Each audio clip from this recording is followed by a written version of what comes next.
بسم اللہ الرحمن الرحیم۔ السلام علیکم ویورز۔ حضور سیدنا غوث اعظم حضرت سیدنا عبدالقادر جیلانی رحمۃ اللہ علیہ کو ایک مرتبہ رمضان المبارک کے دوران 70 مختلف گھروں نے افطاری کی دعوت دی۔ آپ رحمۃ اللہ علیہ نے ہر ایک کی دعوت کو قبول فرما لیا۔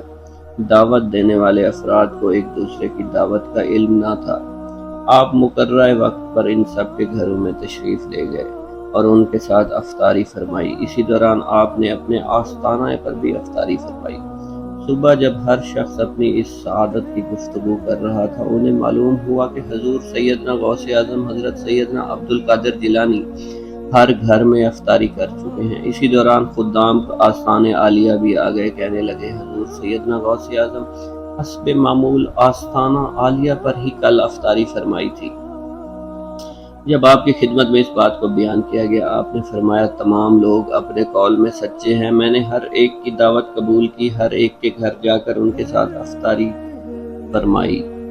کتب سیر میں منقول ہے کہ خلیفہ وقت نے جب ابو یحییٰ بن سعید جو کہ ابن المزاحم کے نام سے مشہور تھا کو قاضی کے عہدے پر تعینات کیا۔ حضور سیدنا غوث اعظم ممبر پر جلوہ افروز ہوئے، خلیفہ کو فرمایا تم نے ایک ظالم شخص کو قاضی مقرر کیا ہے، کل جب تم اللہ کی بارگاہ میں حاضر ہوگے اس وقت کیا جواب دو گے؟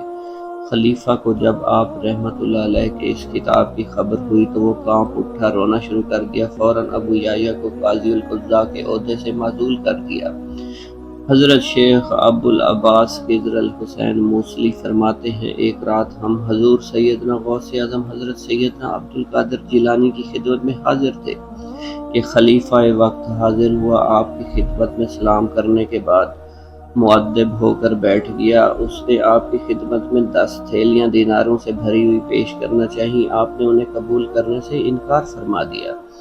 جب خلیفہ کا اصرار زیادہ ہوا تو آپ نے ان میں سے 2 تھیلیوں کو پکڑ کر نچوڑا، جس میں سے خون ٹپکنا شروع ہو گیا۔ آپ نے خلیفہ سے فرمایا تم لوگوں کا خون نچوڑ کر میرے پاس لائے ہو۔ آپ کی بات سن کر خلیفہ بے ہوش ہو گیا۔ آپ نے فرمایا اگر مجھے خلیفہ کے آل رسول اللہ ہونے کی عزت نہ ہوتی تو میں اس خون کو اس کے محلوں کی جانب موڑ دیتا۔